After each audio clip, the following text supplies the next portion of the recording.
Welcome to Heartbreak and Hope with Pat Barbarito, the show that explores how to build up or break down any relationship with confidence, clarity, and compassion. So we're coming out of the winter into the spring, and as we all know, spring is a time of renewal, revitalization. And a lot of times in the spring, we take the time to think about transformation of our bodies, our souls, our relationships. And one of the universal transformations I think that we all think about, especially people who are not yet in a relationship, is dating. It's a universal discussion. It applies to people of every age, every background. And the one thing that I believe we all realize when we talk about dating is it's challenging, but yet we're consumed by it. I mean, look at our lives. Apps, there are so many choices to meet. Hinge, Grindr, I don't know half of them. Television shows, Married at First Sight, Love is Blind. There's a recent one I came across, somebody recommended to me, The Later Daters, people in their 60s and 70s. I'm somebody in my late 60s, so it was of interest to me. So the question that I have is, because we hear about and we read and we experience and we see pain associated with dating, anxiety, hurt, bad feelings. You don't hear a lot of good stories about dating. So why do we put ourselves through it? And I decided to do a little digging around, talking to people in exploration. And, I think there's some fundamental reasons that we put ourselves through dating, despite the stress that it brings, because I think that everyone would agree that it's a stressful experience. Although I think our guest today is going to look at it a little differently. But there's some thought that there's a biological need from an evolutionary point of view. We seek connection, maybe the desire to procreate. It certainly is emotionally fulfilling when one connects, so the rewards outweigh the difficulties. There are social pressures to find someone, and as we date, we grow and we mature, and finding a connection is extraordinarily rewarding. So there's a lot of discussion, a lot of talk, a lot of emphasis in our world about dating and finding somebody. And there's a lot of discussion focused on the stress associated with dating. Newsweek decided to recently publish an article about dating. And what did they do? They went to the experts. Well, one of the experts they went to is someone who I think is the expert, Dr. Duana Welch, an author, a relationship expert, dating coach extraordinaire. Duana has been a guest on our show a couple of times. I will tell you that this woman has a perspective and an ability to identify issues in dating and relationships with clarity, with ease, and she looks at dating a little bit differently. And I'm so excited today to welcome her and talk about the red and green flags of dating. So welcome, Dr. Welch. Well, Pat, thanks so much for having me back. It is always a delight, and I know that your own relationship is just wonderful. I'm so happy about that. Well, we should talk about the fact that it was after I started following you, reading your work, and connecting with you that you were very instrumental in clarifying dating so it didn't become a burden. It became something you just have to do. And sometimes it was pleasant and sometimes it wasn't. So I am a huge Dr. Welch fan. Your book, Love Factually, is clear, precise, science-based. I tell people all the time, and I've sent that book to hundreds of people, if you just follow it, stop questioning it, and just pay attention. You don't have to agree to everything. You will find someone. As my mother always said, there's a lid for every pot. So with that introduction, I want to hear about the red and green flags, Dr. Welch, because there are many. There really are very many. As you know, because you read those Newsweek articles, the red and green flags are somewhat reciprocal. They're like two sides of the same coin. It's a big green flag if somebody is kind and respectful, including about someone who's disappointed them in the past. It's a big red flag if someone has a deal breaker. And one of the big deal breakers should be that they're not kind and respectful about someone who disappointed them in the past. Let's talk about the red flags. I love the red flags because once you understand the red flags and you look back, you say, oh my God, how did I not see it? It's so obvious. So let's talk about some red flags. And you talk in the article about about deal breakers. What do you mean by deal breakers? Well, deal breakers, some of them are universal or need to be, and some of them are idiosyncratic, just specific to you as an individual.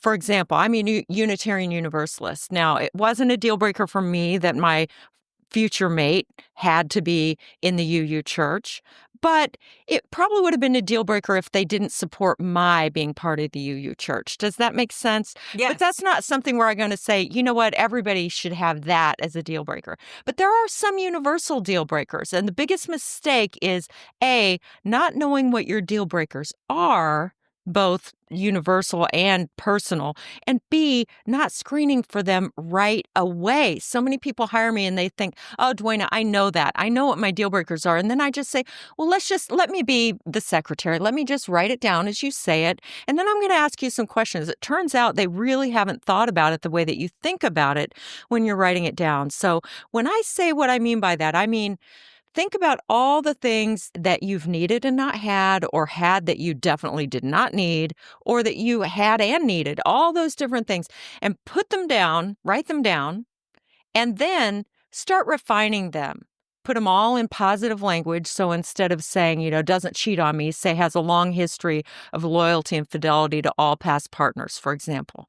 And then define what that means to you. And then most importantly, perhaps, say how you would know. Like, I don't want you to get into this a year or 2 years and find out that, in fact, they are serial non-monogamist. I don't want you to find out that they had multiple affairs. I want you to figure that out possibly by the end of the first date. And I know that sounds so intimidating to so many people, but you can find that out. So the first thing is, figure out what your deal breakers are. I'm here to talk about what some of those red flags probably should be, and also how do you figure it out, and how do you not get in deep first? I know a lot of people don't want to ask right at first. They don't want to assess right at first, but it's not like the stakes are going to get lower. So in your book, you talk about listing the haves, must-haves, and in effect, that is your deal breaker. And isn't it amazing that people are really uncomfortable with putting that up front, but you will save yourself so much time by doing that.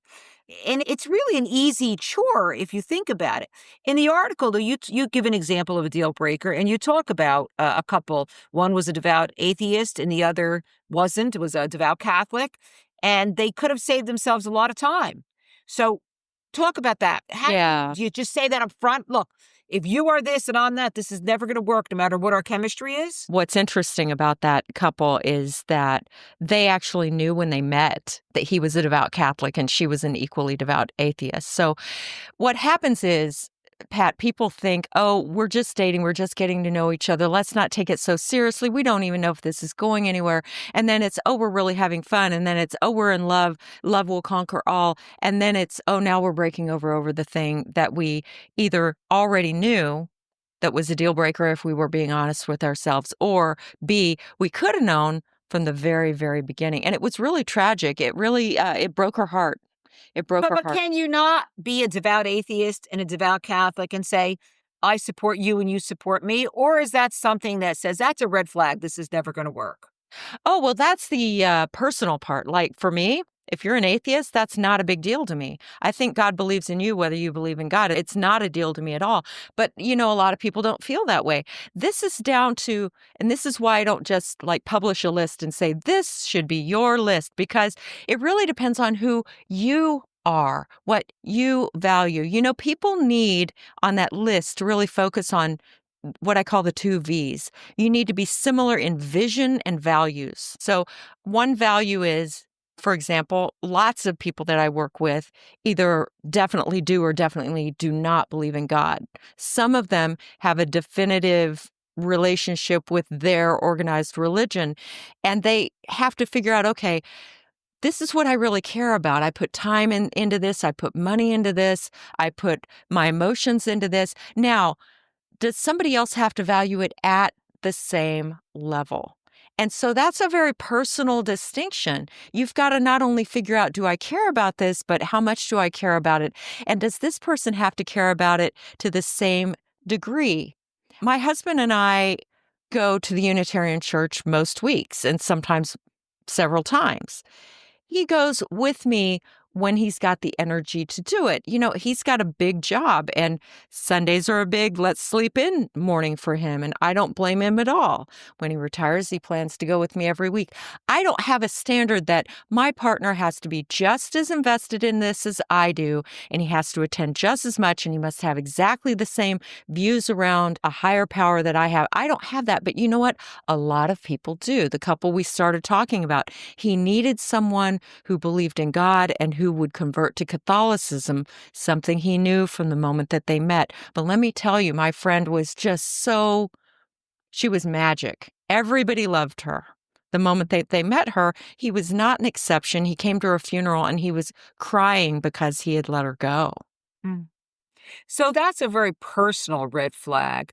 Can we talk about the more the general red flags? Because there are some that I know I've heard you speak about. I know this article speaks about. There are certain things, if they're happening on a first or second date, you should know to not pursue that relationship. Oh, absolutely. If So they speak badly about their mother. interesting. If How about if it's honest? My mother's a bad person. I want to tell you about it. How about if they're just being honest? I'm assessing kindness here, and I'm really glad that you put it that way, because one of the things I teach my clients to look for is someone who has enough foundation to hold some of their private personal details back at the beginning. And then I'm also screening here for, is the person kind and respectful? You've tapped into something really important. Kind and nice aren't the same thing. It's one thing to say, my mother had a really hard upbringing, and sometimes that made our relationship difficult, but she did the very best she could. That's kind, it's respectful, and let's face it, it's probably true. Mm-hmm. And then there are the people who call her a name and, go into territory that's clearly degrading to the memory of or the existence of their parent. I know one of the things that was on my list years ago was how they speak about their exes. Yeah. And it's not so dissimilar. Again, I'm a divorce lawyer by training. I consider myself a relationships expert. But when I made this list and I became conscious of doing this, I realized I don't want to hear a lot of bad things about somebody's ex, because I hear that for a living and I don't want to be in that world when I'm dating. But more importantly, I know enough to know, and having had a marriage that ended, it does take two people and it's complex. So there were two pieces of that for me. One, anger and viciousness. And two, which I want to talk about, is the oversharing. Because I've heard you say, when somebody dumps everything, it feels close, but it's really a red flag. So it's not only the anger, it's the sharing of the anger that really should be, in my opinion, a red flag. How do you feel about that? Well, as you've said, you actually know how I feel about that. You're absolutely right. Think about getting to know someone like layers of an onion.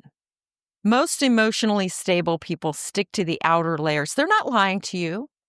If somebody says, well, what was your relationship like with your parents? And if you say, well, my dad wasn't around very much and my mom had a pretty hard go of it as a child, and, just really didn't know how to parent very much, but we've patched up our relationship. That's an outside layer of the onion answer. It's true, but it's not going into all the details of how she let you down, what exactly she went through, what it was like for you to survive her trauma. Do you see what I'm saying? It's also kind and respectful. It's saying statements of fact about it was difficult. It's not demonizing anybody. So I And think what so the happens two is things that that we're people feel looking like at here are they kind? Meaning, can they be honest without denigrating another human being, especially someone who disappointed them in the past, like their mom, like their ex? And the other thing is, did they tell way, way too much? You need to have somebody who gradually reveals themselves to you. But you know what is really difficult is a lot of folks who were raised without the support that they needed. They think that instant deep revelation means something good. And that's how we wind up in dysfunctional relationships. The instant revelation means that the person doesn't have enough boundaries. It often means that there's some instability there. Look, I only take antidepressants on days that end in Y. So I'm not saying that you have to have all your stuff together to get a great partner. I'm madly in love with my husband. He's madly in love with me. We have a great relationship. But did I tell him all my hard stories the moment I met him? I did not. If you're listening to this and thinking, oh my gosh, I did that, I did that, I did that. Oh, Dr. Welch isn't going to like what I did here or here.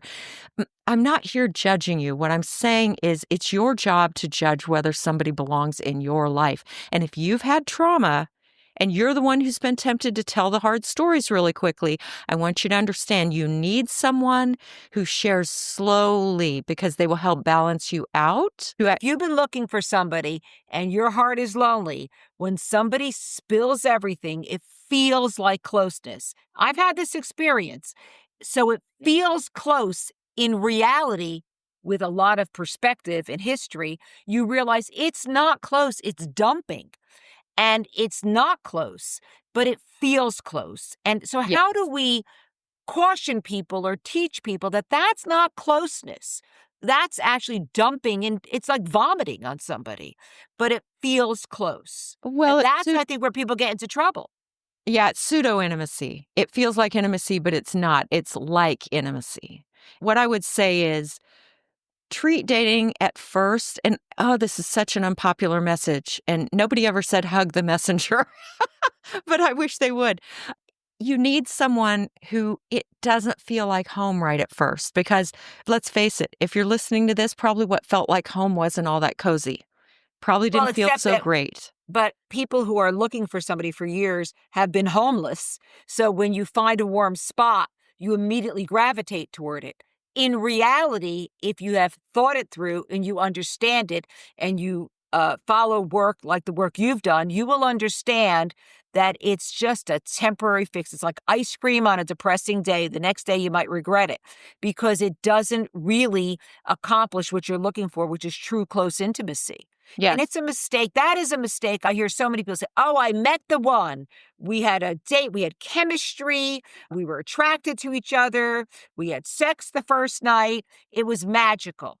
Inevitably, that will fail because it is not real intimacy. So talk about a red flag. That's a red flag that people just do not understand, in my experience.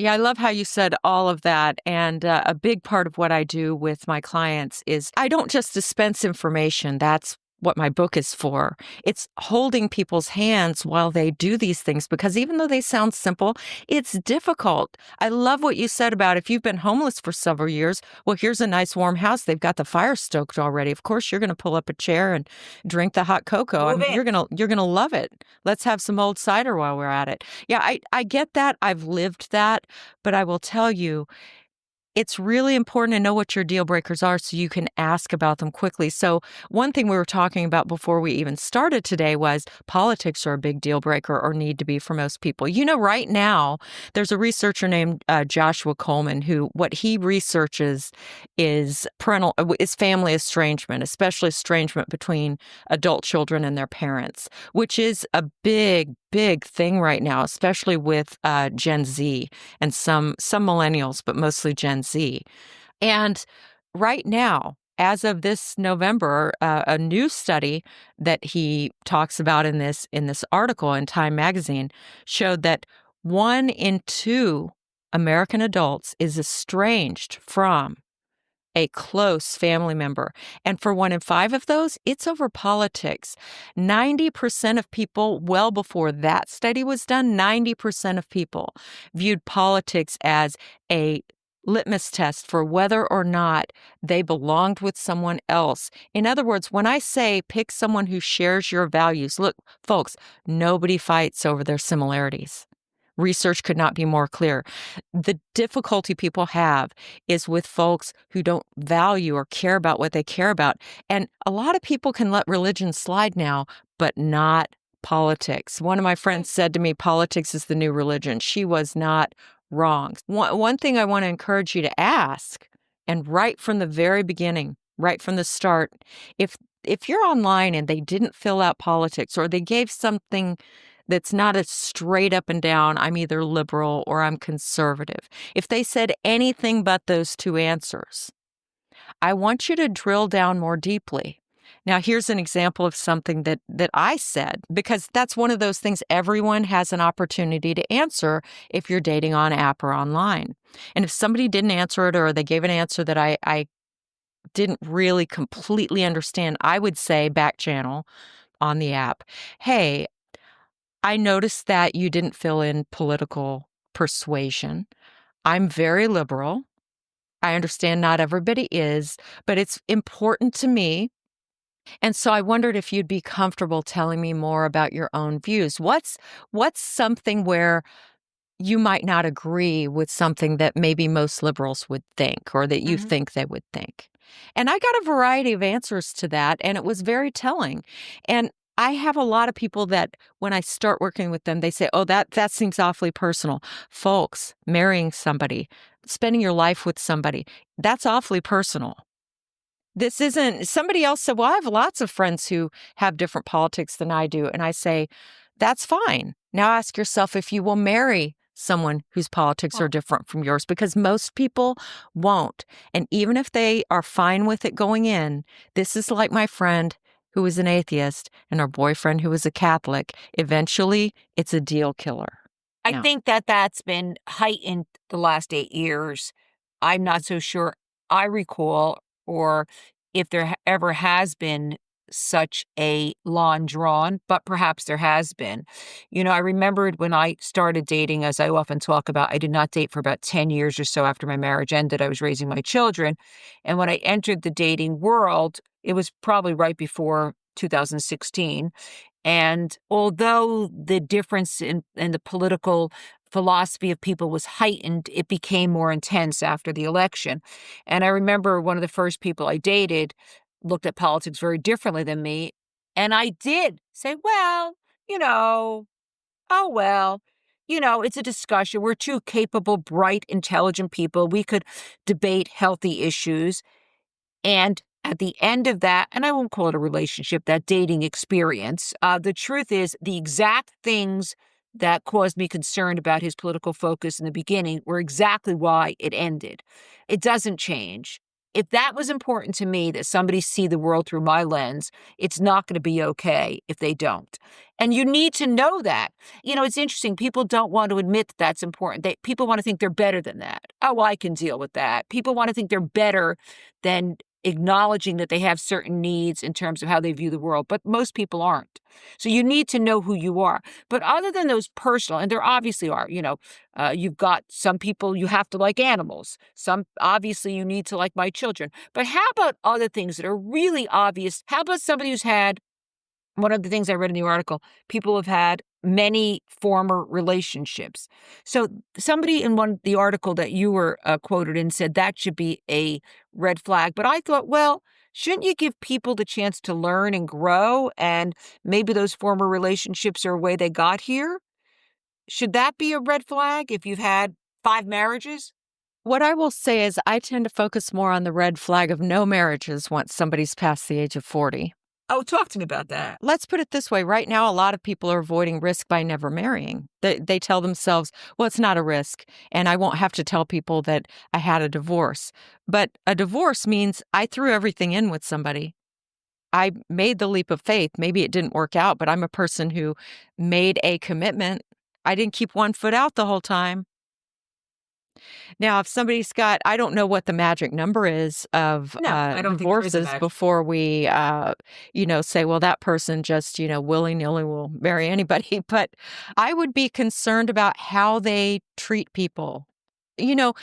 Going to the idea of questions, because a lot of people have an easier time writing down what's important to them than they do how they would actually test for whether this other person has it. So one of the questions that you can ask somebody is, in your most recent relationship or your most recent marriage, if that person were here right now, what would they say was the reason for the breakup? And you're going to hear, are they still too attached to this person? If they are too angry still, well, that's an attachment. It is. If they are, as we said, unkind, disrespectful about them, that's an attachment as well. Plus, it shows poor self-control. You don't even know this person. They ought to be able to control themselves in their several first months with you. You need to know the quality of how they interact with other people. If you say, when's the last time that you had a major disagreement with someone? And they can talk about that in a not robotic, but a dispassionate way with respect for both sides of this. Now, politically, look, when you said, people say, oh, I can deal with that, I can deal with that. People can deal with a lot. I'm reading a book called American Nightingale, which is about Frances Slanger, who was the first nurse killed in Normandy, first American nurse killed in Normandy right after D-Day, shortly after D-Day.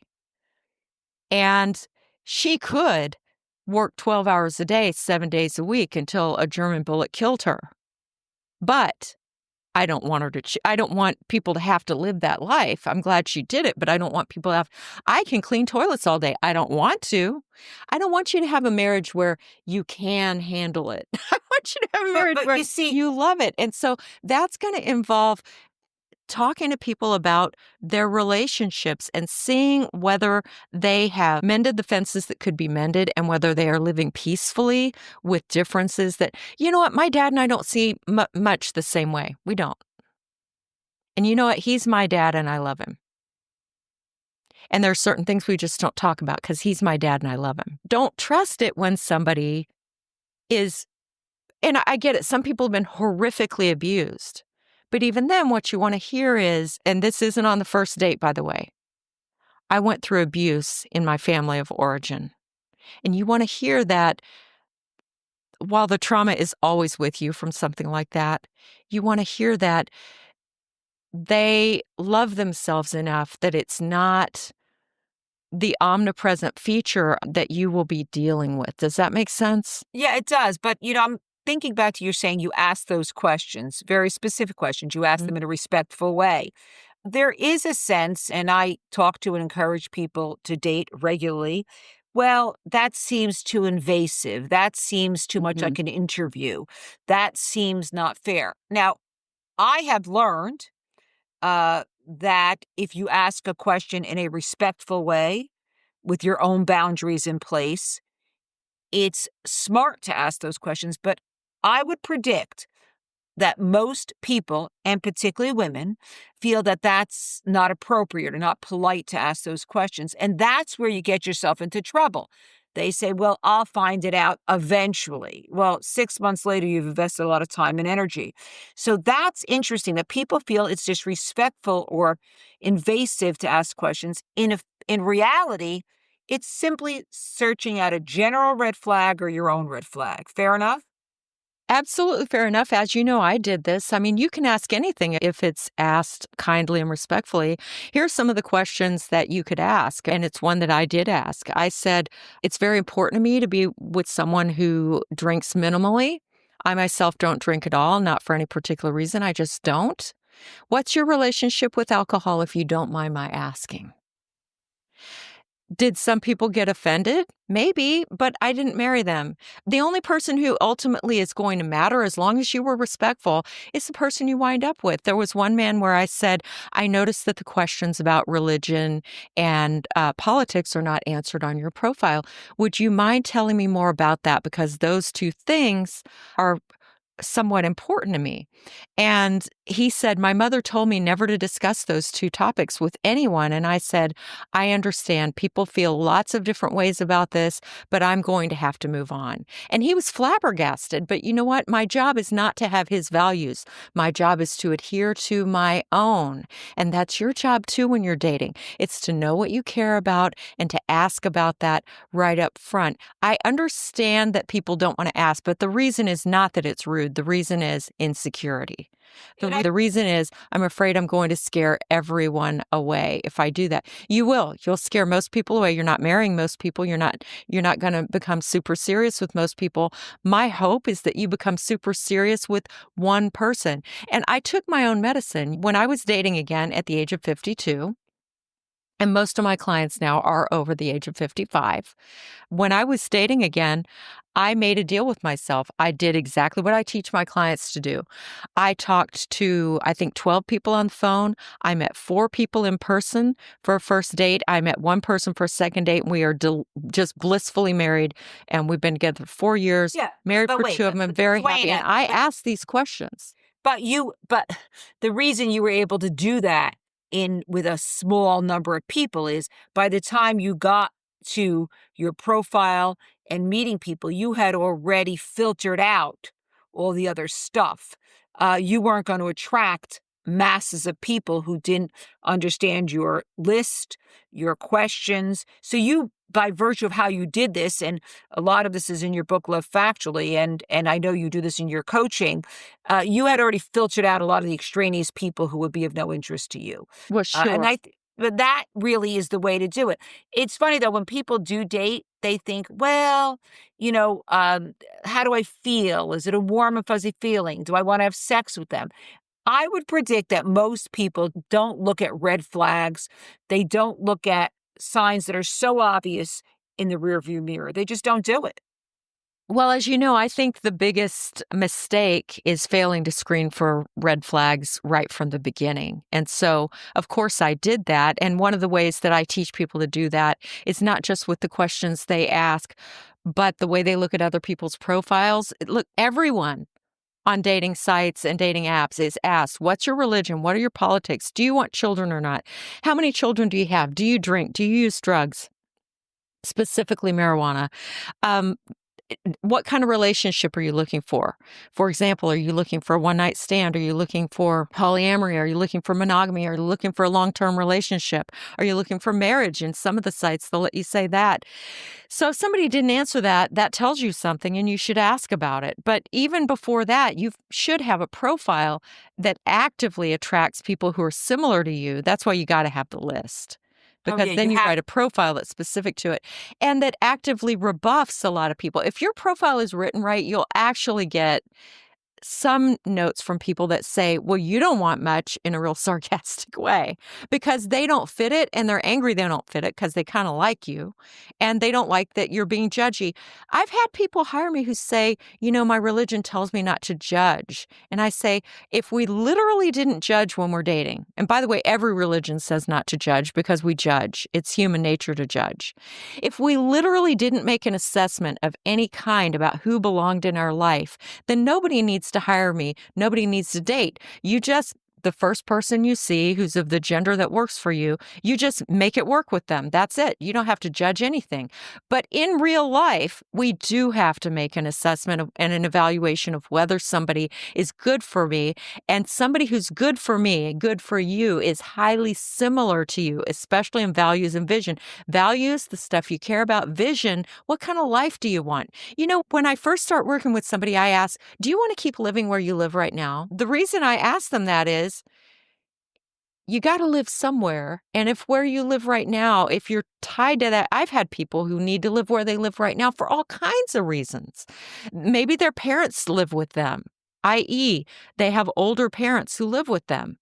Maybe they have a job that they're tied to that's in that area. Maybe they just want to live there. I can live anywhere, but I'll tell you what, I chose the community where I am. I want to live here. And on my first phone call with my husband, I said, Carrie, I could live anywhere. But, I hardly know you at all, but I like you to the extent that I do know you. And I don't want to like you a whole bunch more if it turns out you have to live on the moon and I have to live in Eugene, Oregon. So what I want to know is, if this worked out, is there a possibility that you would consider relocating? I will relocate if I need to. I know his answer. And would you share with our audience his answer? Because I love this answer. He said, you do things for people that you love. Yes. Yeah, If it I was know. the right relationship, I would move. Yeah, and that And he was did. a great answer. Yeah, and he did.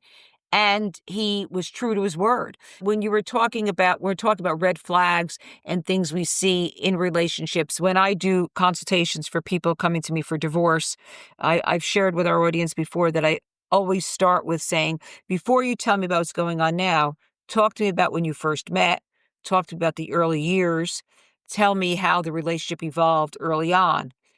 99% of the time, the issues, the problems the beginning of the relationship, one would have been able to assess that it was going to end up with somebody being in my office, because those issues never really went away. They surfaced and resurfaced. And that ultimately, if it's a year later or 25 years later, is the thing that breaks people up. I think the people don't look for red flags, is people are afraid they're going to find them. And when you find them, Yes. and I did it myself, boy, I remember, again, when I re-entered the dating world at almost 60, I remember thinking, not consciously, but if you ask the questions, you're going to get the answer.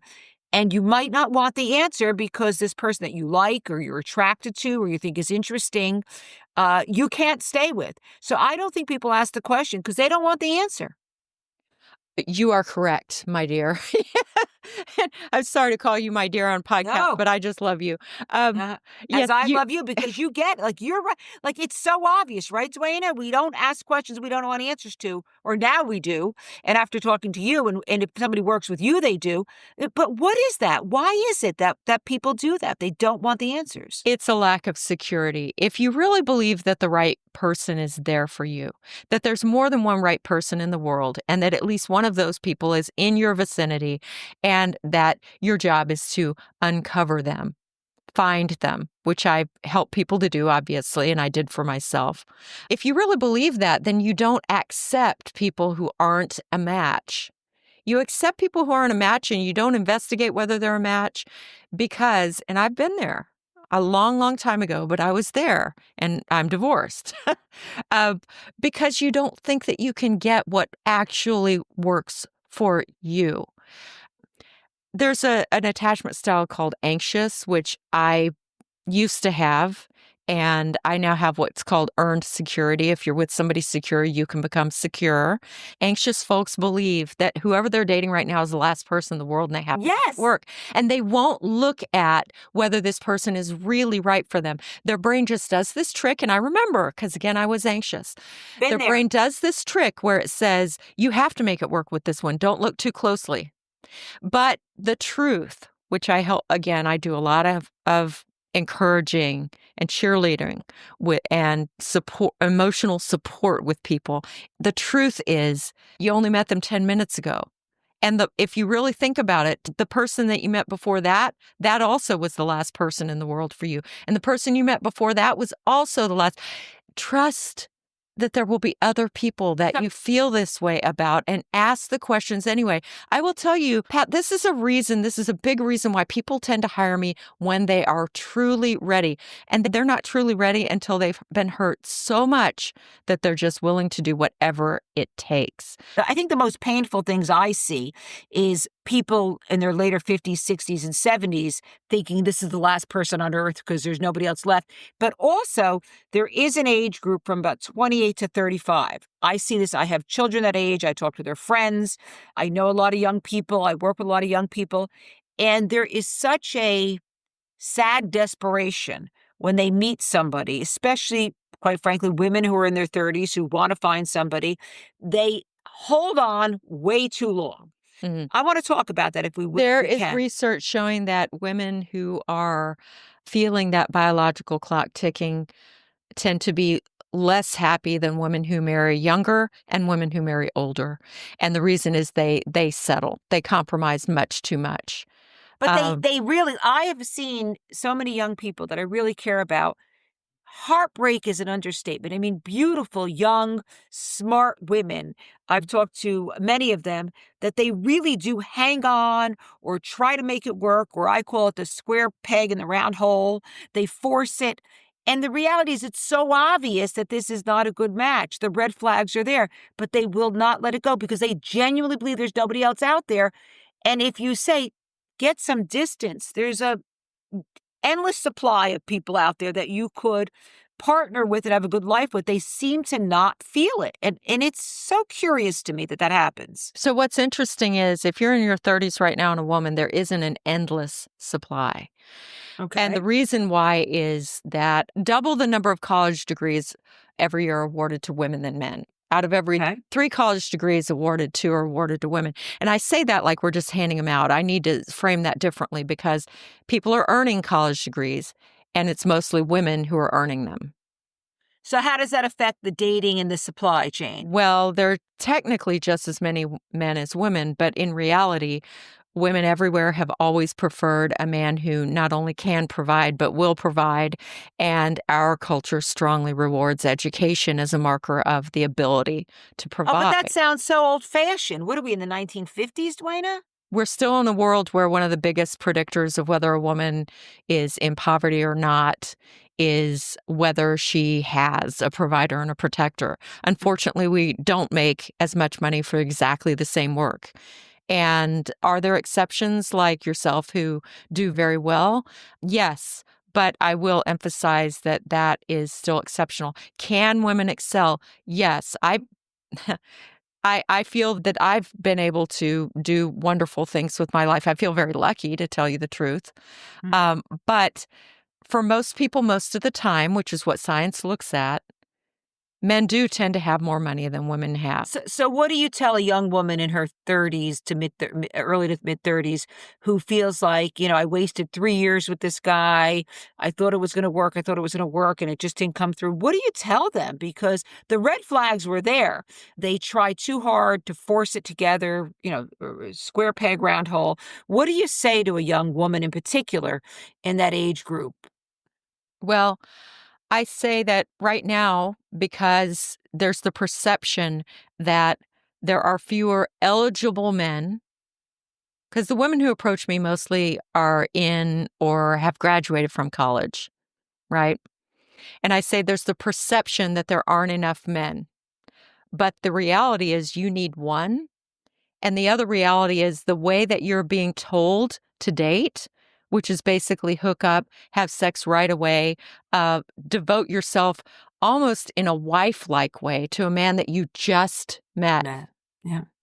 Yeah. If you do that, you're taught to date that way because you feel like you're competing against all the other women.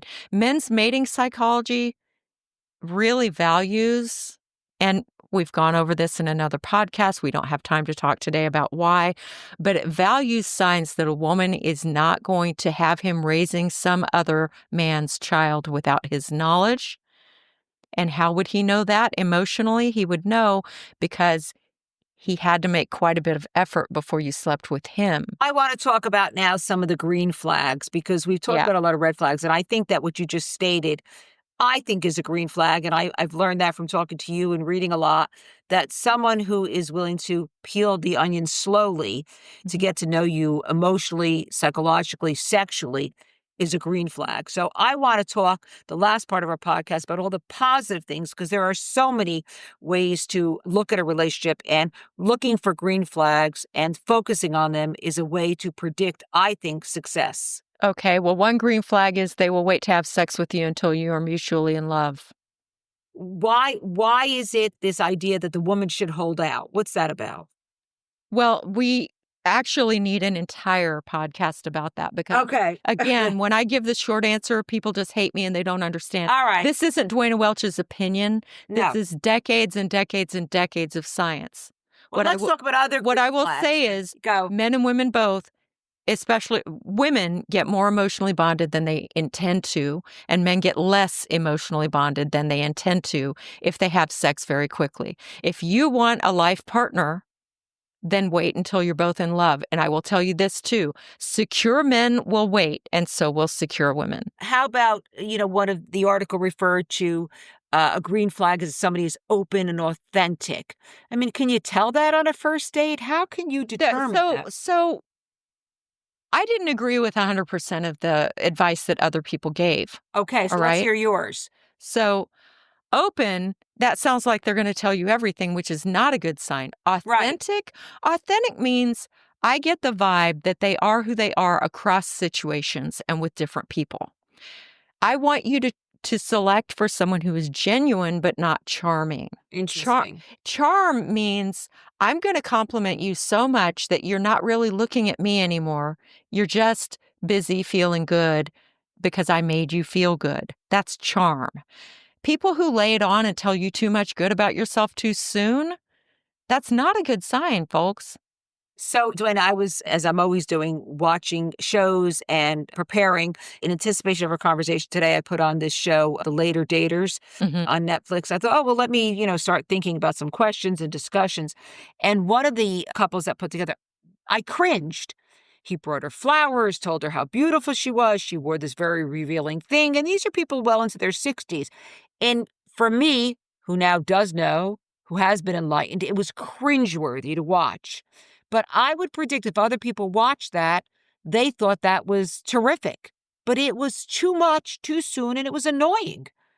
Yes. So people have different motivations when they date. Some people, their primary motivation is to have sex. Some people, their primary motivation is to have a lot of emotional closeness instantly so that they feel less alone, That but it's not real. Again, that's called pseudo intimacy. It is not the real thing. Real intimacy, I'm going to give you a definition of intimacy that's please. science backed. Gradually revealing all aspects of the self without fearing loss of your identity. The main word there is gradual. So can you repeat that? Because I love that. Gradually revealing all aspects of the self without fearing loss of identity. This is not something we can do with very many people. This is not something we can do quickly. You can reveal a lot about yourself to somebody that you don't even know, but now, they have your story, which is so ick. They have your story, and they can tell that story to anyone. You can reveal lots about yourself to somebody that you don't actually know, but it's not true intimacy because really knowing someone involves dropping all the different ways that we present to people who don't know us very well, and it doesn't happen all at once. I don't care how much you reveal right up front. Well, I do care. I don't want you to reveal lots of detail right up front.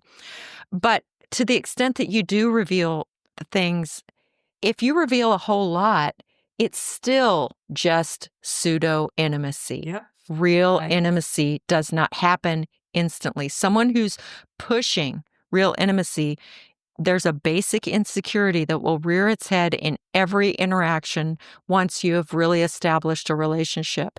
I urge you to be with someone who can withstand the discomfort of revealing the truth about themselves over time and not all at once. Duane, if there's one thing that I hope our listeners get from this podcast, it's exactly that. Real intimacy is very different than pseudo intimacy.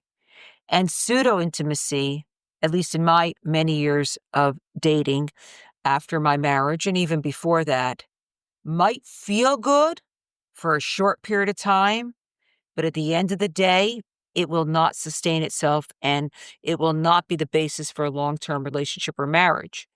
In fact, I think one of the things I've learned is that that onion gets peeled back over a lifetime, not just during the courtship period. And there's always, always layers to peel back and to learn. But if there's anything that anyone could learn from this podcast, it is the difference between pseudo intimacy and authentic, real intimacy. And I hope they do, because it will save you so much heartache, so much pain. And the other takeaway I hope people understand is that to identify your must-haves, to identify what's important to you, and to present them up front in a kind and respectful manner is self-respecting.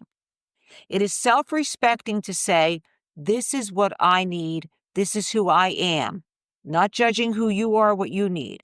Because by doing that, you will save yourself heartache, time, investment, and energy. Those are my thoughts.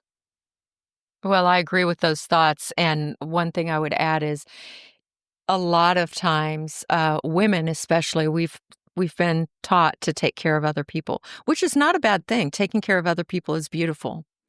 But a lot of women think, oh, I can't break up with them. They'll just be devastated. First of all, they lived a long, full life before they met you, and they will survive. And second of all, when you wait a long time to find out whether there's a deal breaker, you've just wasted more than your own time. You've wasted theirs as well.